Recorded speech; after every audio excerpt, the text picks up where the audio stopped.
all I ever wanted to be was a driver from, as early as I can remember.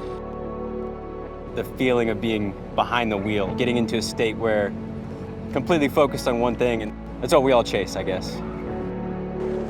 The idea for Track Tune came from a time when I was at a race in Indianapolis in the grandstands, and at the same time my dad was at home watching on TV.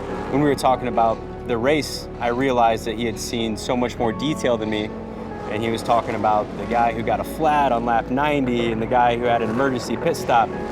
And I hadn't experienced any of that, because when you're at the racetrack, you can't hear the announcers over the sound of the cars.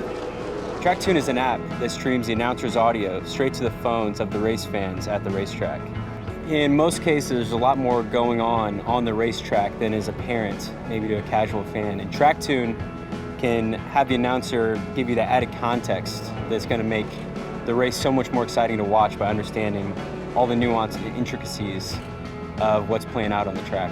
If Nestor can hang on, he'll tie Purvis for the most Winchester rifles at 4, but here comes Purvis. He wants number 5. I think there's a lot of strategy going on and a lot of things that an announcer can explain to a casual fan. Starting to bow in more when he heads to the corner, that 37 degrees of banking, pushing it on the rubber.